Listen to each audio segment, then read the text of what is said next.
In the year 1849, a young woman of only 21 years old had a vision that would forever change the way we understand the last days of Earth. Her name was EllenGWhite. At a time of great religious uncertainty, when many were searching to understand God's plans for humanity, Ellen was granted an extraordinary revelation. She witnessed something that very few mortals have ever beheld, the solemn moment when God places His seal upon the foreheads of His faithful children. An event silent to human eyes, yet carrying eternal consequences. In the vision, she saw 4 angels who had a mission to carry out on earth, preparing to fulfill tasks assigned directly by God. The scene was heavenly and majestic. Jesus stood clothed in priestly garments, officiating as the great high priest on behalf of humanity. And then Ellen described a moving scene. Jesus lifted His eyes toward the Father, raised His hands, and cried out with a voice full of deep compassion, "My blood, Father, my blood, my blood, my blood." These words echoed as an eternal reminder that our hope does not rest in human merit, not in good works or outward religion, but solely in the perfect sacrifice of Christ on the cross. He did not present before the Father the efforts or achievements of His people, but only His blood, shed for each one of us. This was the starting point for Ellen to understand that the sealing of the faithful was not a distant event. It was not reserved for some faraway future. It was already underway in the heavenly sanctuary. Yet here lies the mystery: the sealing would not happen in a visible or spectacular way. There would be no grand announcements, no thundering signs, no extraordinary manifestations to capture attention.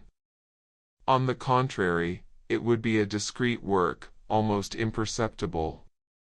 Ellen described that while the seal of God was being placed upon His children, life on earth continued as usual: calm faces, hands at work, hearts in prayer, ordinary lives being lived day after day.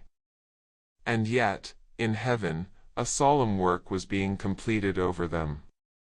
This leads us to a fundamental truth: the seal of God is not a visible mark but the reflection of an inner transformation. It is not a physical sign, but something infinitely deeper: character. EllenGWhite emphasized that only those who become Christ-like in character will receive the seal.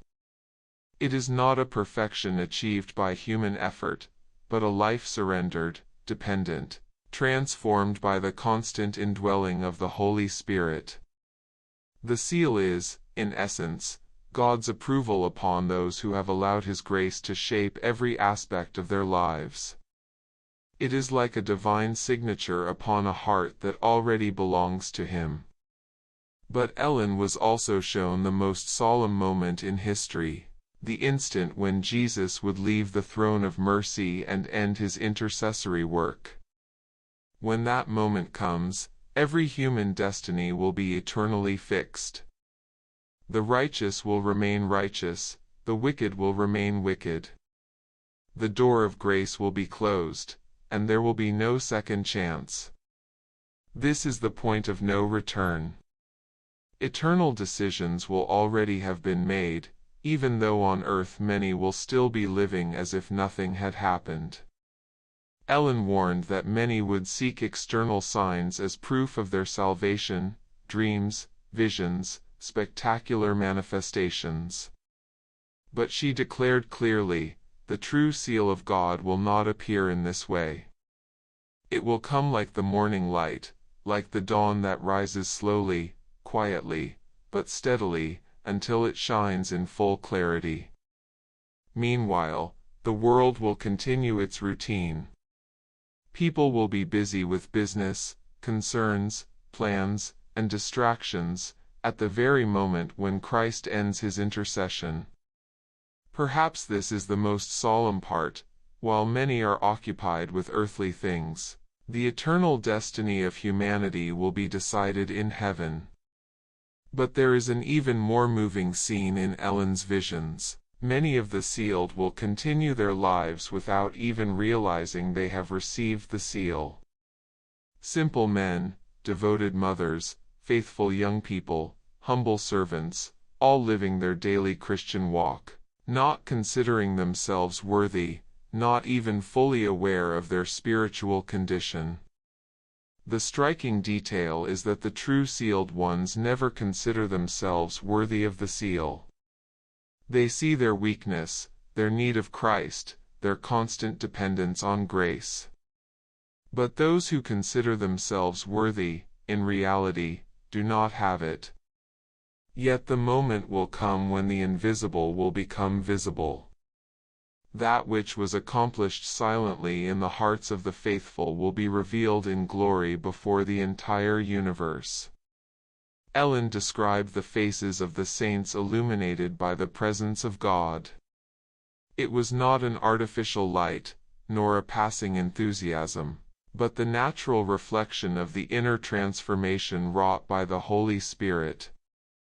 Anonymous workers, exhausted mothers, sincere young people, those whom the world has despised, will be revealed as precious treasures before God. The seal that had been placed secretly will now shine like a crown of glory. In the times of greatest anguish the world will ever know, when divine judgments fall upon the earth, the sealed ones will remain under God's absolute protection. Ellen saw angels surrounding the faithful, preventing Satan from touching them. The seal would become an invisible shield, yet real and effective. Though persecuted, misunderstood, and accused, the sealed will not be destroyed. Their faces will reflect peace and confidence amid the chaos, because they carry in their lives the mark of the living God. And for this reason, EllenGWhite gave an urgent and direct appeal: there is no neutrality. Every person will receive one of two marks, either the seal of God or the mark of the beast. There will be no third group, no middle ground. The time of grace is running out, and every moment is precious. She declared that the sealing is happening even now, silently, invisibly, in the daily choices we make. It is not merely a future event. It is a present reality, unfolding as we speak, as we live. And so, the great question that echoes from her visions remains before us: which mark are you receiving?